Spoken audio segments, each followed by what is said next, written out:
Creatividad, pequeño salto. Bueno, muchas gracias por la invitación, dedicada entonces esta charla a la familia de don Julio. Vamos a hablar de que para ser más creativo hay que cambiar, ¿no? Voy a enfocar en que si uno quiere ser más creativo, cambiar las cosas que piensa, literalmente va a tener que cambiar de persona, va a ser como una persona un poquito diferente, a eso vamos a dedicarnos hoy. Déjenme compartir con ustedes primero 4 conceptos de la neurociencia bastante modernos. Primera pregunta, ¿usamos todo nuestro cerebro? Sí, usamos todo nuestro cerebro. La mayoría de las personas no lo saben. Lo que no usamos es todo el cerebro al mismo tiempo. Usamos solamente el 2% al mismo tiempo. El cerebro es como una bombita de 60 watts y no podemos encender más del 2% del cerebro al mismo tiempo, pero usamos todo nuestro cerebro. El reloj no corrió, si lo quieren arrancar va a ser más fácil para seguir el tiempo. Segundo concepto. Durante muchos años definamos cerebro y mente, porque mucha gente lo confunde. El cerebro es el hardware. El cerebro son las neuronas, son los cables que uno tiene adentro. La mente es el software, la mente son los pensamientos, ¿no? Eso es la mente. Por muchos años los científicos teníamos claro que cualquier cosa que le pasaba al cerebro podía afectar a la mente. Si yo golpeo un pedazo de mi cerebro con un martillo y justo golpeé las neuronas que se dedican al habla, por ejemplo, pierdo el habla. O sea, siempre se supo que el cerebro, lo que le pase puede afectar a tu mente de alguna forma, a veces más tremenda, a veces menos. Eso es lo que se llamaba el paradigma de la mente fija, ¿no? Generación X, baby boomers, siempre vivimos, nos enseñaron que, ojo, no cambies, esto sos vos, estas son tus fortalezas y estas son tus debilidades, ¿no? Escondé las debilidades, vos solo ocupate de tus fortalezas. Hoy para la neurociencia eso es una pavada, no es verdad. El cerebro realmente puede cambiar de acuerdo a lo que vos pienses. El nuevo paradigma es, la mente puede cambiar a tu cerebro. Lo que vos pienses todos los días puede modificar literalmente, estructuralmente a tu cerebro. Eso es lo que se llama el paradigma de la mente variable. Voy a venir acá porque siempre quise hacer una cosa que es esta. Ahí está, bien. Entonces, la mente puede modificar el cerebro y hoy vamos a ver un poco de qué se trata eso. El tercer concepto que les quiero contar sobre neurociencia es, estamos todo el tiempo haciendo 2 cosas. Las 24 horas el cerebro está haciendo 2 cosas todo el tiempo, buscando placer y disminuyendo dolor. Nos dedicamos todo el tiempo a hacer eso. Y en el trabajo, en las organizaciones, hay circuitos neuronales específicos para hacer eso en las interacciones sociales. Todo el tiempo, cuando estamos interactuando con personas, buscamos placer y disminuimos dolor. ¿Cuál es el concepto importante de lo que les digo? Es que hoy sabemos los científicos que esos circuitos que usamos en el trabajo o en las interacciones sociales son circuitos, ¿no?, iguales a los circuitos que usamos para el agua y la comida. Es decir, para el cerebro, las interacciones sociales son tan importantes como comer o tomar agua. Los cerebros son muy sociales. Necesitan estar en contacto con otras personas. Hay muchos estudios de personas aisladas que viven solas en pueblos aislados, mueren entre 5 y 10 años antes solo por el hecho de no haber estado en contacto con otras personas. Entonces, esos son 4 conceptos muy modernos del cerebro. Les tiro uno quinto y la gente mayor de 70 va a estar contenta con esto. El cerebro es el único órgano que no envejece o que no se pierde con el uso. Cuanto más lo usás, más joven es. El cerebro se va muriendo cuando lo dejás de usar. Piénsenlo después si quieren lo discutimos, pero es muy importante. No dejen de usar su cerebro si quieren estar lo más sanos posibles. Metamos en el mundo de la creatividad o de la creación, ¿no? Hablamos de innovación. Algo, para definirlo bien fácil, hay millones de formas de definir innovar. Ofrezco algo nuevo y que agrega valor. Eso es innovar. Es nuevo, por ahí nuevo para mí, nuevo para la organización, nuevo para el mundo, y aparte tiene que agregar cierto valor. ¿Quién hace eso? ¿El dinero? No. ¿La tecnología? Tampoco. ¿Solo la industria de la moda? No, la innovación la hacen las personas.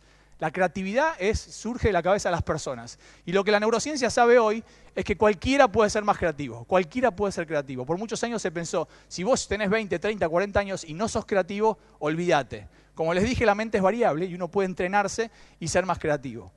Vamos a ver algunas cositas de eso hoy. Preguntes donde preguntes, con fines de lucro, sin fines de lucro, gobiernos, empresas, compañías, universidades, los ejecutivos que dicen, yo quiero gente más creativa.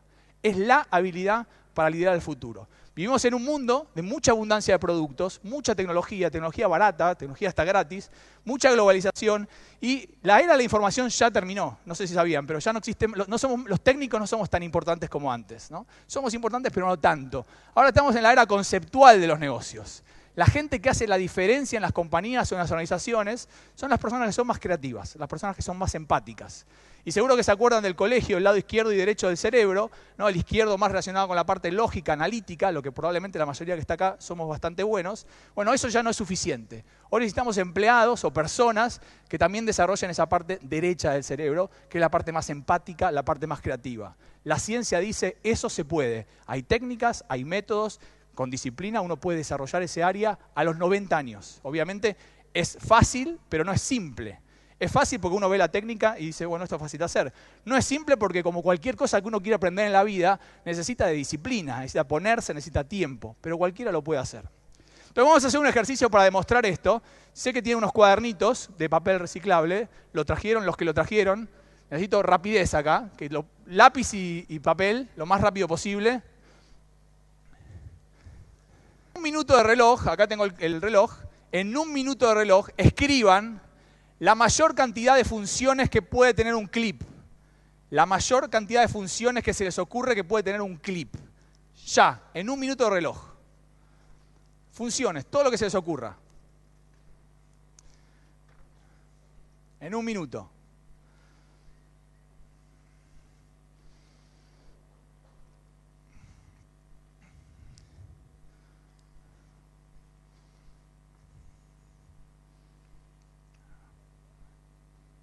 Escriban rápido, no hace falta que sea prolijo.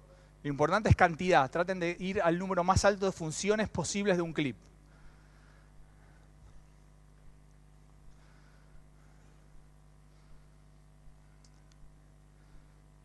¿20 segundos más?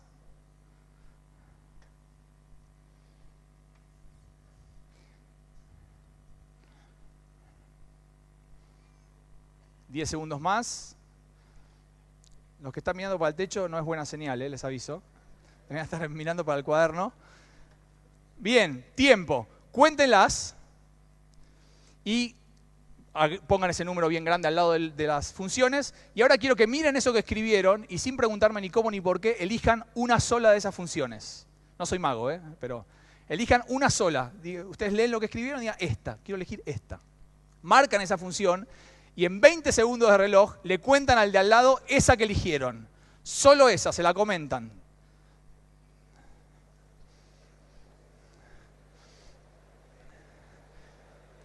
Bien, un buen murmullo.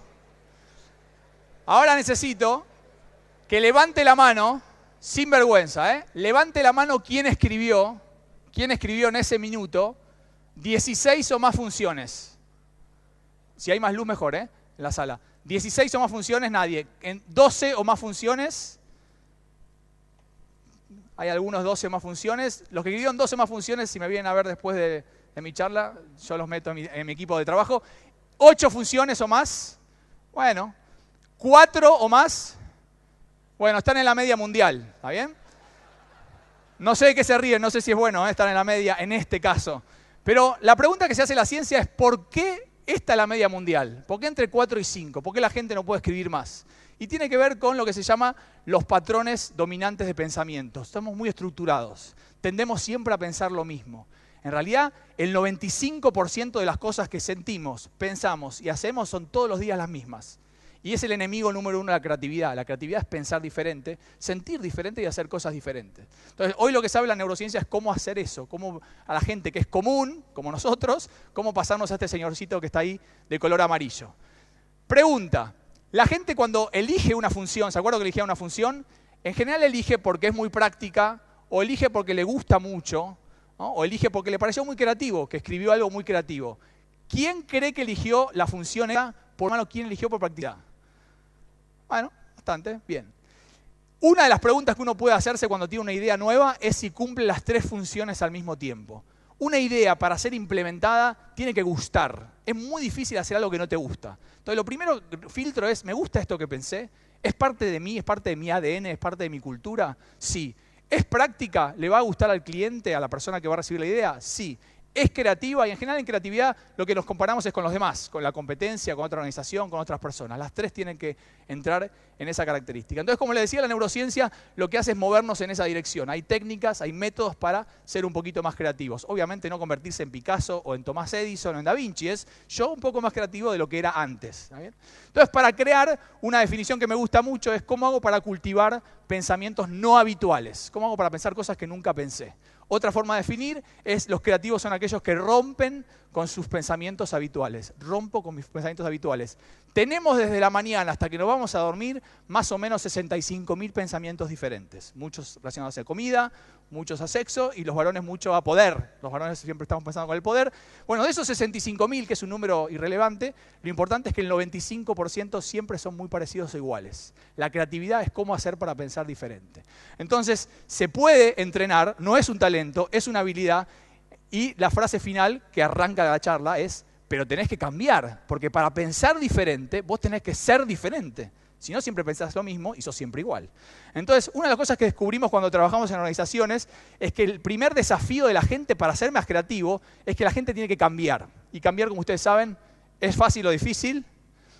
Es difícil, la gente le cuesta cambiar. Les voy a dar el ejemplo más fuerte que tengo sobre el cambio. Las personas que se operan a corazón abierto, ¿no? Cuando se levantan de la anestesia total, si sobreviven a la operación, el médico le dice, mirá, te felicito, está genial, la pasaste, vas a sentirte mucho mejor, pero tenés que dejar de comer morcilla y chorizo colorado, porque si seguís comiendo chorizo colorado, te vas a morir. La operación no sirve de nada si vos no cambiás un hábito de tu vida, o tomar alcohol, o drogarte, o hacer una vida sedentaria, o fumar, ¿no? Entonces el paciente dice, sí, doctor, no se preocupe. Claro, ¿cómo no voy a cambiar esa cosa única de mi vida con tal de sobrevivir? Y sin embargo, solo 1 de cada 9 personas lo hacen. Y las otras 8 se mueren en el próximo año. Entonces cambiar es muy difícil. En este momento que la gente tiene la máxima ambición de su vida, que es vivir, no logra cambiar. Entonces imaginemos cuando queremos cambiar a otro, ¿no? Mucha gente quiere cambiar a su esposa o a su marido, ¿no? La misma pero distinta, ¿no? Es más fácil ir a buscar otro, ¿no? Es mucho más trabajo. Entonces, imagínense en una organización, cuando entramos a trabajar en una organización que quiere ser innovadora, primero tenemos que hablar, estos tienen que cambiar. Para ser más creativo tenés que cambiar. Parece una tarea imposible, pero no lo es. Entonces hoy en los laboratorios de neurociencia del mundo está muy de moda el CQ. El coeficiente de inteligencia, no de creatividad, de cambio. ¿Cuán inteligente sos para cambiar? Entonces hay que hacerse 3 preguntas. ¿Sos consciente que si seguís contestando los mails de tu jefe de esta forma, te va a seguir yendo mal igual? O sea, no es tu jefe, vos tenés que cambiar. Sí, soy consciente. ¿Querés cambiar? Y sí, me va a hacer mejor. Bueno, ¿cómo? La neurociencia cuenta un poco cómo y es lo que voy a arrancar a partir de ahora a contarles hasta el final de la charla. ¿Cómo cambiar? ¿Qué es lo que sabe la neurociencia sobre el cambio en el cerebro para poder ser más creativo? Entonces les voy a mostrar una fórmula solamente para impresionarlos, que es la fórmula del cambio, ¿no? Es la fórmula neurocientífica que más de moda está en cómo usás tu mente para cambiar tu cerebro. ¿Se acuerdan que les dije que la mente puede modificar literalmente tus cables? No voy a entrar en detalle porque los voy a volver locos, pero DS significa cambio positivo, estabilidad dinámica. Ahora voy a definir qué es. Entonces el cambio de tu cerebro depende de tus expectativas, de tus experiencias, de a qué cosas le prestás atención y de algo que se llama el poder de Beto, no de Alberto, sino de Beto con B corta, que voy a contarles en un ratito. Entonces, ¿qué es DS? Para la biología y a veces para sistemas, la estabilidad dinámica, ¿qué es? El ambiente se mueve. Si vos te quedás quieto, quedás afuera y fundís, por ejemplo, si sos una empresa. Entonces vos tenés que moverte con el ambiente, ¿no? Eso es cambiar. Si vos vas más rápido que el ambiente, es caos. Entonces tampoco sirve. Entonces vos tenés que estar dinámico, pero estable con el ambiente. Eso es el cambio positivo para neurociencia. Los cerebros también funcionan así. Tenemos el ejemplo más fácil. Cuando un nene empieza a caminar, ¿no? Su sistema cerebral de la caminata, para hacerlo fácil, es como medio, como puse ahí, medio torpe, ¿no? Medio simple. Se va cayendo, se va agarrando. A los 2 días camina perfecto. Y el nene es casi lo mismo, pero adentro los sistemas cambiaron. De algo muy sencillo se convirtió en algo muy complejo. Después si ese nene baila hip hop o hace danza contemporánea, es aún más complejo. Eso es cambio positivo. Eso es, ¿no? Moverte con el ambiente, adaptándote al ambiente lo mejor posible para sobrevivir y pasarlo lo mejor posible. A nivel social, a nivel de interacciones en la oficina, en el trabajo, sucede lo mismo. El cerebro está todo el tiempo conectándose con el otro, ¿no? Para poder crecer, para poder hacerse más complejo. Y sufre mucho, como dijimos hace un rato, como si no tuviese agua o comida, cuando esas cosas no funcionan bien, ¿no? Cuando las relaciones sociales no funcionan bien. Las empresas igual, cuando hay cosas que pasan afuera en el contexto, ¿no? Ni hablar de la Argentina, pero en el contexto en general, ¿no? Si la empresa no se adapta, la organización no se adapta a lo que está pasando, generando nuevos sistemas o habilidades nuevas, queda fuera. Entonces el cambio positivo es en el cerebro, en una organización, ¿no? En una persona. Entonces les voy a presentar los 12 apóstoles del cambio según la neurociencia. Vamos a ir uno por uno y es hasta donde vamos a terminar hoy la charla, uno por uno. Entonces, primera pregunta, ¿qué es lo que me pide todo el día la empresa o la organización que yo cambie? ¿Qué es lo que las empresas le piden a la gente? Mira, muy bien, te felicito, pero me gustaría que para el año que viene, como somos ustedes muchos, es difícil interactuar, pero como se imaginan, en general lo que nos piden que cambien son los resultados. Queremos mejores resultados, más ventas, que el cliente esté más contento, ¿no? Que coseches más, que cultives más, etc. Siempre es más. No, los resultados, que definido en seres humanos significa el desempeño. Cambia tu desempeño. No sé, labura más, mejor, diferente, capacitate. Queremos que tu performance o desempeño mejore. Entonces, ¿de qué depende cómo te va en la vida o qué depende de cómo trabajás o de tu desempeño laboral? Es decir, ¿de qué depende los resultados que vos obtenés todos los días? Claramente depende de lo que vos hagas, ¿no? ¿Cómo lo haces? Eso se llama en neurociencia el comportamiento. Cómo vos entrás, atendés a tu cliente, ¿no? Si lo escupís en la cara, probablemente te vaya mal a fin de año, ¿no? No se escupen los clientes. Entonces, todo tu comportamiento va a impactar en tus resultados. Y la neurociencia se hace una pregunta un poco más profunda. ¿De qué depende cómo te comportás?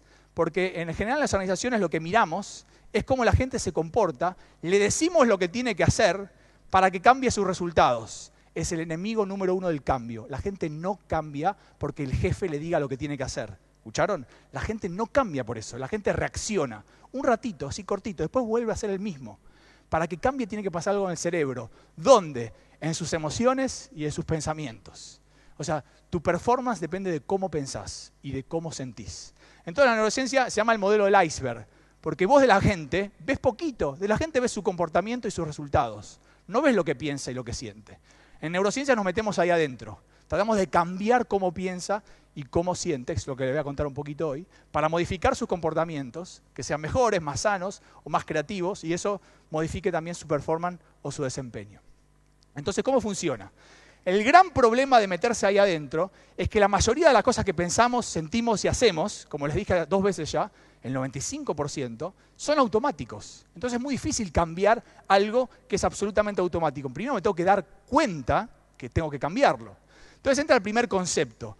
Cuando uno recibe, el primer apóstol, digamos, cuando uno recibe un estímulo negativo, cuando a uno le pasa algo malo, hablemos de trabajo, ¿no? El jefe te mandó un mail, siguiendo el ejemplo, y está enojado con vos, ¿no? Uno tiende a reaccionar, no a responder. La reacción es automática. La reacción es, siempre que me pasa esto, reacciono igual. Y como es automático uno no se da cuenta. Entonces lee el mail, está enojado porque no vino al Congreso. Yo te dije, no, yo no podía ir al Congreso, te avisé que tenía que ir a otro lado. Entonces reacciono y en general esa reacción es negativa. Es decir, no mejora nada, no cambia nada.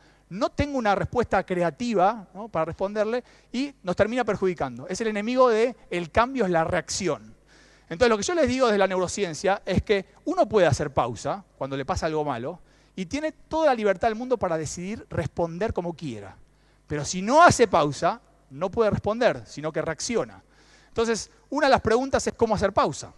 Entonces, viene algo malo que te está pasando, en el trabajo, hagamos el ejemplo ahí. Entonces, uno hace pausa.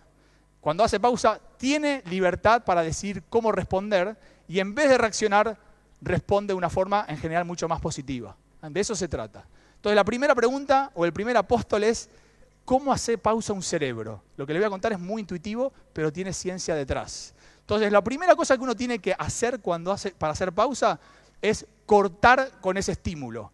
En este caso, el estímulo negativo es el mail de mi jefe. La gente, ¿qué hace? Lo lee 2 veces, lo lee 3 veces, lo imprime, se lo lleva al baño, se siente y lo sigue leyendo. ¿Y qué pasa? Está cada vez peor. Se llama en neurociencia espirales negativos. Vos leíste el mail, te dio bronca lo que te dijo y dentro de 5 minutos está furia y estrés y tensión por haberlo leído 5 veces. como la mayoría de las personas, más del 90% de los que estamos acá, somos muy visuales, mucho más visuales que cualquiera de los otros 4 sentidos, ¿no? Cuando estamos con el mail acá o con el estímulo negativo, estamos como secuestrados ahí y no podemos pensar. Entonces hay que cortar con el estímulo negativo. Es levantarse e irse, o apagar la computadora, retirarse. Cuando uno está en una pelea, ¿no? Muchas veces intuitivo, cuando uno está en pelea con su novio o con su novia, ¿no? A veces pasa, bueno, paremos 2 minutos, tomemos un té, demos una vuelta, ¿no? Lo charlamos más. Es exactamente eso lo que hay que hacer. Nunca irse al balcón cuando uno está en una pelea con el novio o con la novia, ¿no? Entonces, cambiar del ambiente, cambiar el estímulo. Mucha gente dice contar hasta 10. Es un poco eso, es contar hasta 10, pero no cuentes hasta 10 con el mail enfrente, contá hasta 10 yéndote. Número 2, no soy Sri Sri Ravi Shankar, pero la respiración es extremadamente importante para la neurociencia. Cuando uno está agitado como yo estoy ahora, o cuando uno está agitado porque lo está pasando mal, porque hay un estímulo negativo, de manera perceptible o imperceptible, se agita la respiración, entra menos oxígeno. Cuando entra menos oxígeno al cerebro, no es solamente, como ustedes saben, que hay menos neuronas alimentadas, sino es que hay menos arterias y venas. Es como si se encogiese toda la red de arterias y venas en el cerebro por estar agitado. Entonces, ¿qué es lo que sucede? Todo lo tóxico que generan las neuronas se acumula, porque no hay venas para limpiarlas. Y tampoco tienen acceso al oxígeno un montón de neuronas. Cuando uno respira profundo 3 o 4 veces, mientras está yendo, lo que está haciendo es fabricando nuevas avenidas, arterias y venas nuevas que van a alimentar nuevas neuronas y que van a limpiar neuronas tóxicas. El cerebro es el órgano más tóxico del cuerpo. Por eso no puede vivir 2 minutos sin oxígeno. No por la falta de oxígeno, sino porque se acumulan las toxinas y el cerebro se muere. Entonces, mientras te estás yendo, respirás profundo 3 o 4 veces, vieron cómo ya bajó, calmó, respirás 3 o 4 veces profundo y te fuiste frente a ese estímulo con 40 neuronas a tu disposición para reaccionar al mail, y cuando respiraste profundo y volviste, volvés con 4.000 neuronas. Y eso es responder. Reaccionás rápidamente porque tenés pocos recursos, pocas neuronas, respirás profundo, volvés, tenés 4.000, 40.000 neuronas y ahora puedes pensar cómo responder. ¿Se entiende? Es muy importante. Ahora, no tenemos tiempo, pero hay mucha gente que respira profundo así. ¿Está bien? No, o sea, la respiración profunda significa todo lo que inspiro lo tengo que largar, ¿no? 4, 5, cuento hasta 4, 5 para inspirar, cuento hasta 4, 5 para expirar. El efecto secundario de respirar profundo es relajarse. Entonces, encima está buenísimo el efecto secundario. Entonces, un par de respiraciones profundas y lo último, mucha gente lo sabe, la espalda derecha. Por muchos años, 5.000 años, los budistas, los yogas, entendían que la espalda estaba buena tener la derecha, los científicos occidentales no se entendían para qué. Hoy se sabe, la espalda derecha es como una autopista sin tráfico. Entonces todos los neurotransmisores pueden viajar de manera muy eficiente a todo el cuerpo. Cuando uno está mal, en general tiende a encorvarse, tiende a mirar para el piso. Entonces de manera consciente, cuando uno está mal, tiene que hacer todo lo contrario. ¿Sí, no? Espalda derecha, me voy y respiro profundo. Así hace pausa el cerebro. Entonces, ese sería el primer apóstol, el que te aprieta pausa. Si vos querés cambiar algo en tu vida y no apretas pausa, no vas a poder, vas a seguir de largo. Bien, pasemos al segundo. Este es el slide que más me gusta. Estos son ustedes. En algún momento de su vida pasaron por estos 6 lugares. Hay gente que va a trabajar y dice, no me importa. ¿Cómo no te importa? Sí, no sé. Hoy voy al trabajo, no sé. No sé, no me importa. La gente que dice, no sé, no me importa, son resistentes al trabajo. Hay personas que van a trabajar y dicen, mira, y yo trabajo porque tengo que trabajar. Soy grande, tengo una familia, tengo que trabajar. Los llamamos apáticos al trabajo. Después hay personas que dicen, si no hiciese mi trabajo bien, me sentiría culpable. Entonces yo hago bien mi trabajo para no sentirme mal. Los llamamos tan conformes con su trabajo. Después hay un cuarto que dice, y trabajar es importante. El trabajo es importante, ¿no? Los valores, bla, bla, bla, bla, bla, bla. Esa gente que está de acuerdo con su trabajo. Y después están obviamente los ídolos de la neurociencia, que es el número 5, que son las personas comprometidas con su trabajo. ¿Qué es para la neurociencia una persona comprometida con su trabajo? Es una persona que está comprometida con sí misma, no con la empresa, no con la organización, no con el cliente. Eso para la neurociencia es lo que llamamos bullshit, ¿no? O estupideces, ¿no? Las personas son todas, no les va a gustar, muy egoístas. El cerebro es, antes que nada, muy egoísta. Todo lo que hace, lo hace por él. Siempre. Yo sé que no les gusta lo que les digo. Si ustedes quieren donar todo su sueldo a su hermana que lo está pasando mal, no lo están haciendo por su hermana. Lo están haciendo para que ustedes se sientan bien. El cerebro funciona así, no se enojen, no pasa nada, porque su hermana igual va a estar contenta también, ¿no? ¿Está bien? Entonces, una persona que se compromete con su trabajo es una persona que se da cuenta que ir a trabajar está bueno para él. Está bueno para mí ir a trabajar, no para el cliente. Obviamente, cuando está comprometida con sí mismo, el compromiso pasa a la empresa, a la organización, al cliente, a todos lados. Pero ir a trabajar está bueno porque yo crezco, me desarrollo, me desafío, viajo, conozco gente, me sirve a mí. Esa es una persona comprometida. Y después el sumum del sumum, el que dice, no me doy cuenta que está bueno para mí y aparte me encanta trabajar, ¿no? Las personas están apasionadas por su trabajo. Lo que descubrimos en las empresas es que para cambiar necesitas estar mínimo comprometido. Si vos no te das cuenta que lo que estás haciendo está bueno para vos, es muy difícil cambiar. Entonces la primera pregunta es, ¿dónde estás? ¿Dónde estás hoy en tu trabajo? ¿Estás en los 4 primeros? No te esfuerces a cambiar porque te va a costar muchísimo. Primero trata de entender qué es lo que te está pasando que no estás comprometido con lo que haces. Entonces ese sería el apóstol número 2, ¿no? El del compromiso y la pasión. Date cuenta que el trabajo está bueno para vos. Vamos al 3, son 12, ¿no? Este es interesante. La neurociencia descubrió que cerebros bajo amenazas son cerebros que no cambian. Un cerebro que está amenazado es un cerebro que se refugia en sí mismo, que busca lo familiar, busca lo conocido. No me pidas nada nuevo, si estoy muerto de miedo, estoy amenazado. No, los cerebros amenazados reaccionan, y reaccionar es 50 y 50, te puede ir bien, te puede ir mal, pero eso no es cambiar. Entonces, estudiamos, y es muy interesante, qué son las cosas que amenazan a una persona en un trabajo, ¿no? Científicamente, de manera consciente o inconsciente, ¿qué amenaza a una persona? Lo difícil, pero al mismo tiempo intelectualmente divertido sobre esto, es que no a todos nos amenaza lo mismo.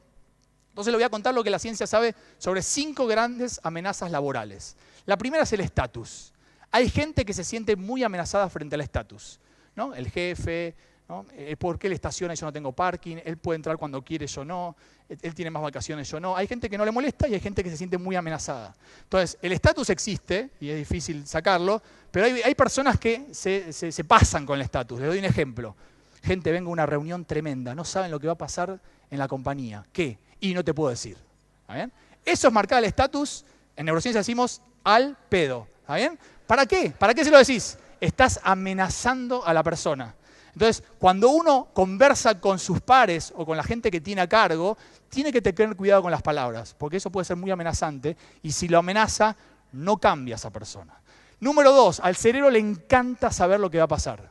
Todo lo que es certeza, ¿no? Es un fascinado a las certezas. Por ejemplo, mi cerebro en este momento está calculando cuántos pasos faltan para que me caiga. Y a medida que me acerco acá, va a mandar señales de alarma, ¿no? Es decir, no, incierto, cuidado, incierto, agujero, etc. Entonces, en el trabajo pasa lo mismo.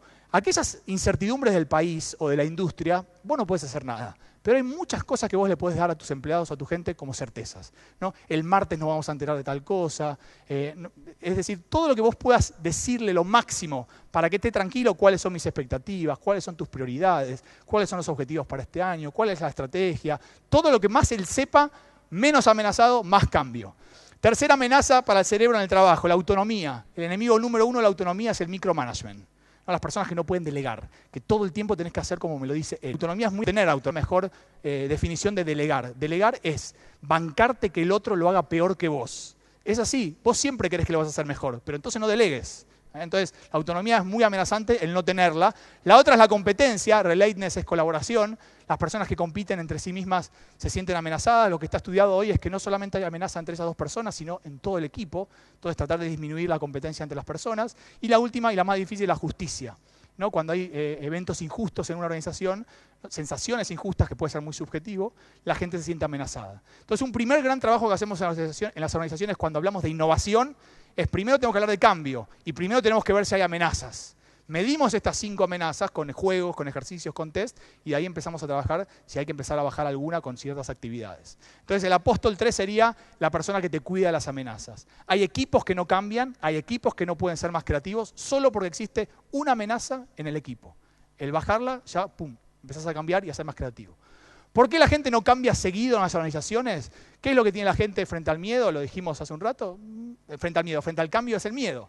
Miedo a equivocarme, a ser rechazado, a que me vaya mal. Y tengo una información para ustedes. Si van a cambiar, van a fallar. 100%. Entonces está el jefe que dice, uy, esto está buenísimo, ahora vamos a poner SAP. Oracle no funciona más, ahora vamos a poner SAP en la compañía, está espectacular, lo vamos a pasar genial porque ahora los clientes, eso es en neurociencia bullshit, ¿no? De vuelta, lo mismo, es mentira, le estás mintiendo a tu gente. Cambiar no está buenísimo, cambiar es igual a dolor, cambiar duele.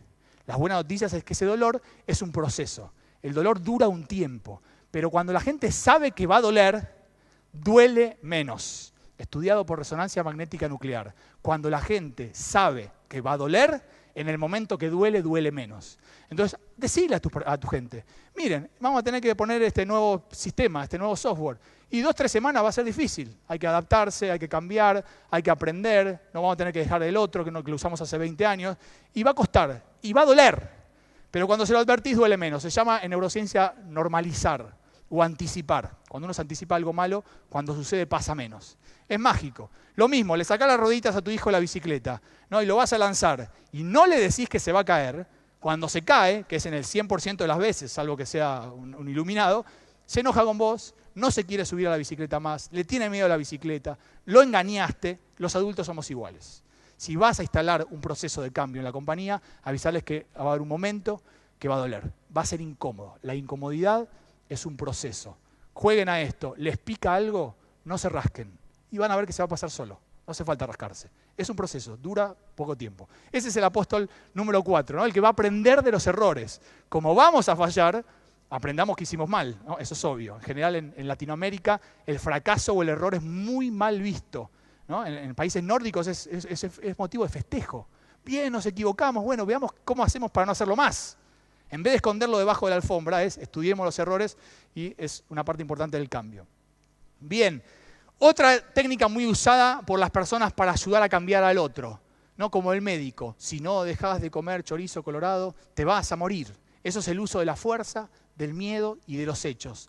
Las personas no cambian por la fuerza, el miedo de los hechos. Reaccionan un ratito. Si no mejorás las ventas, entonces te vas a quedar sin bono. Esa persona por ahí a las 2 semanas se labura todo para llegar a las ventas, pero después vuelve a ser el mismo de antes, no asegura el cambio. Entonces la estrategia de comunicar un cambio, ¿no? Si no tomás la sopa no podés ir al zoológico, o si no terminás la comida entonces no vas a ir a tu abuela. Si están haciendo eso, peligro para sus hijos en el futuro. Claro, ustedes no lo van a vivir, ¿no? Pero esos chicos de 6, 7 años, cuando tengan 25 y 30, y lo van a empezar a pasar mal en el trabajo. Todos lo hacemos alguna vez, pero si es como la estrategia para que sus hijos tomen la sopa, están erróneos, digamos, según la neurociencia.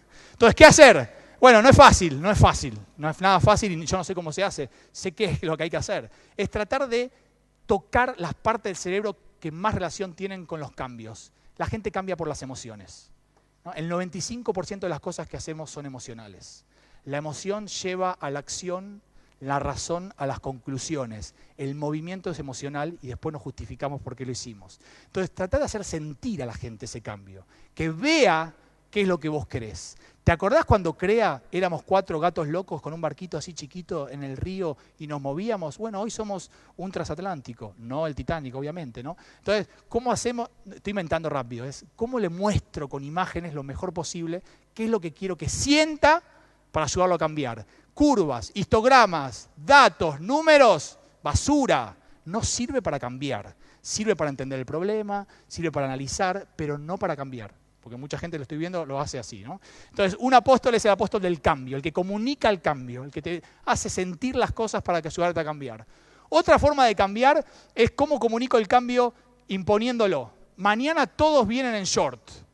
Adiós. El que no venga en short no puede entrar. Eso es imponer un cambio. Y a veces las urgencias son necesarias y hay que hacerlo. Pero muchas veces usamos la imposición cuando podríamos informar. Quiero avisarles que a partir del año que viene el Congreso CREA, todos tienen que venir en short, el que no pueda comprarse uno, CREA les va a dar uno, etc. Estoy como informándoles que tienen tiempo, ¿no? La decisión fue de todo el comité, no es lo mismo que imponer. Entonces, imponer genera resistencia, informar genera menos resistencia. Involucrar es, el Congreso CREA está pensando en cambiar la vestimenta. Pensamos que el short está bueno, ¿qué opinan? Y ustedes opinan, me parece que el short no, hay que venir acá. Entonces involucro a la gente en el cambio y tengo menos resistencia. Iniciar es la encuesta final. Bueno, ¿qué cambiarían del Congreso?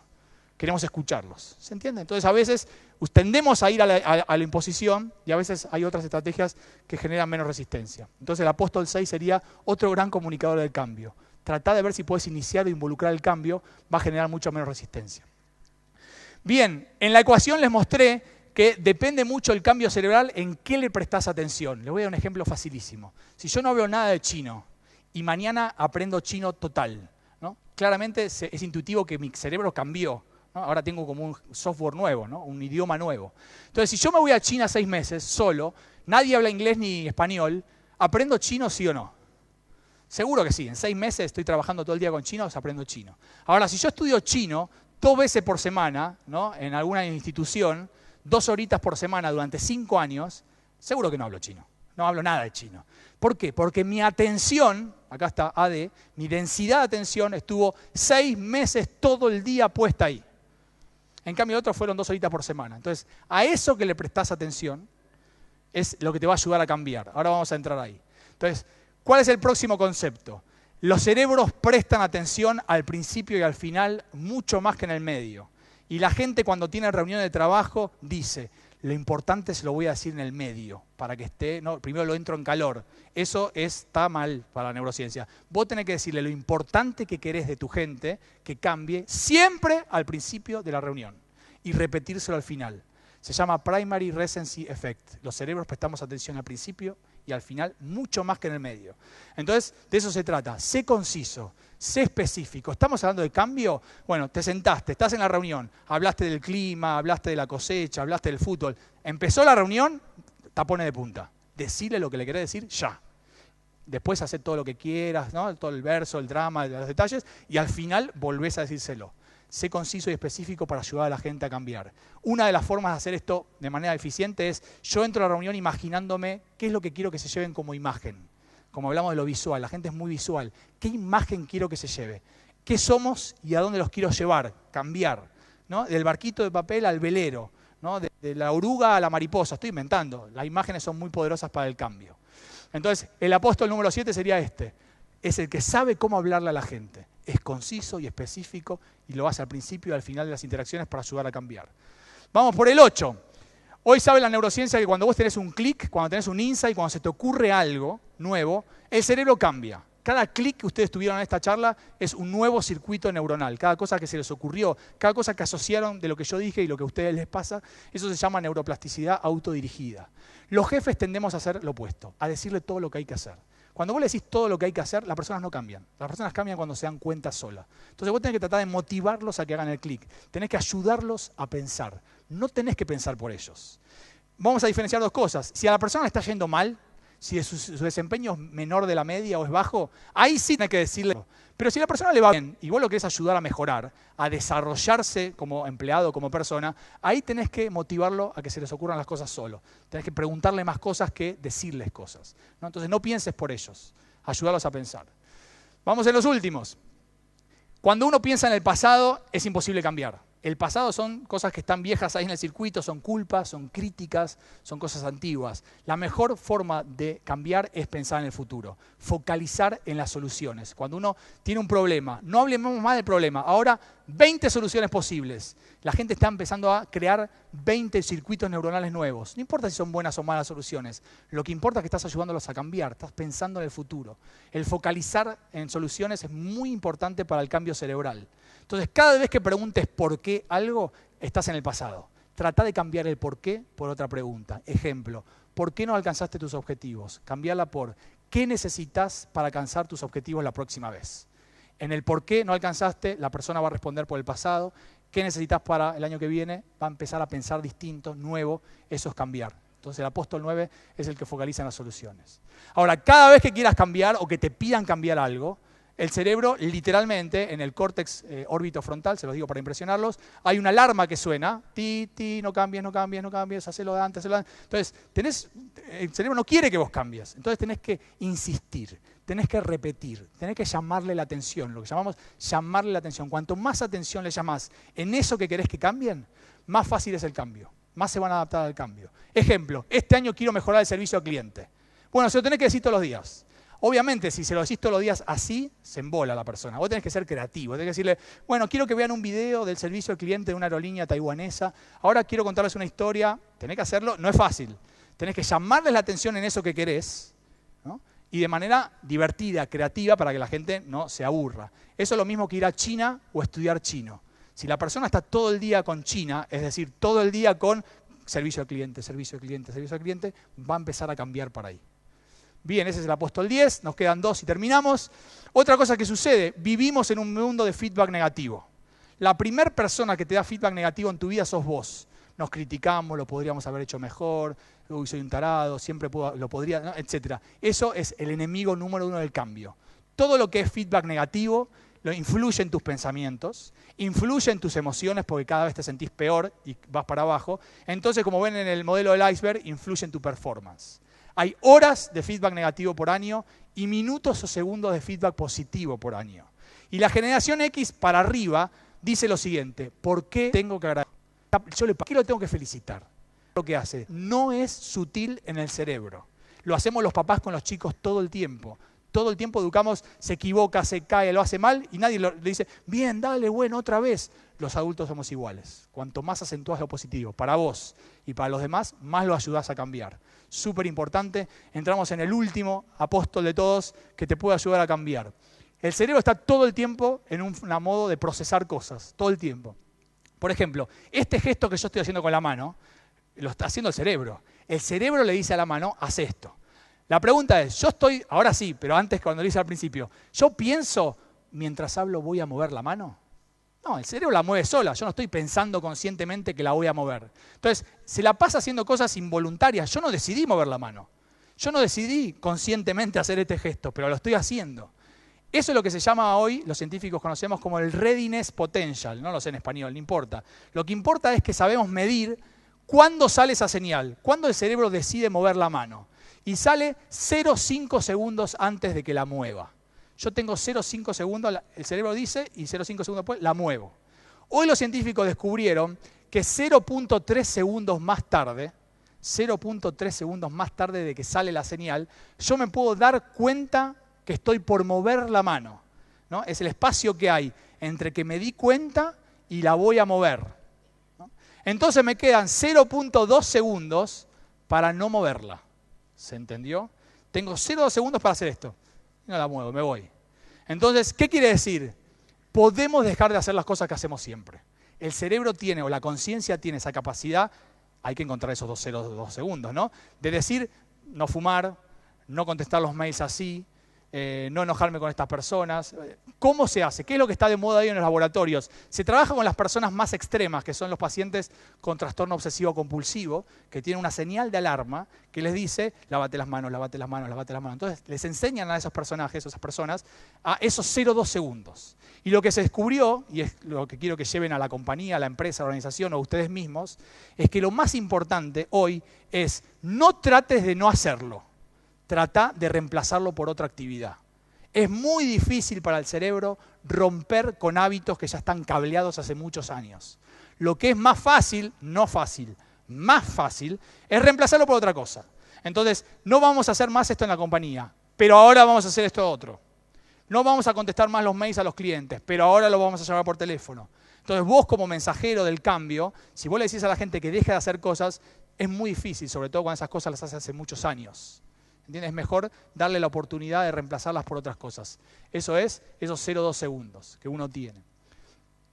Una de las cosas, me quedan 3 minutos justo, una de las cosas importantes, si alguien tiene trastorno obsesivo compulsivo en esta sala o gente que conoce, una de las cosas más importantes que hoy está de moda es decirle a estos pacientes o a estas personas, ¿sabes qué? No sos vos, es tu cerebro. Y la gente se hace como, se alivia, porque la gente se pone muy mal cuando es así, ¿no? Uy, qué tarado que soy, no puedo dejar de lavarme las manos, no, se enoja con uno mismo. Y no es culpa psicológica de la persona, es el cerebro que está andando mal. Y se empieza a corregir o se puede corregir. Al que le interesen estos temas, después me encuentra y le digo cuáles son los libros o los artículos que están hablando de estas cosas que están de moda. Lo importante es que podemos dejar de hacer un montón de cosas, podemos cambiar. Y es hiper y mega necesario para ser más creativo. Si vos querés ser más creativo, querés ser más innovador, tenés que pensar diferente. Para pensar diferente, tenés que cambiar. Cambiar no es fácil, pero cambiar no es el comportamiento, cambiar es la forma de pensar.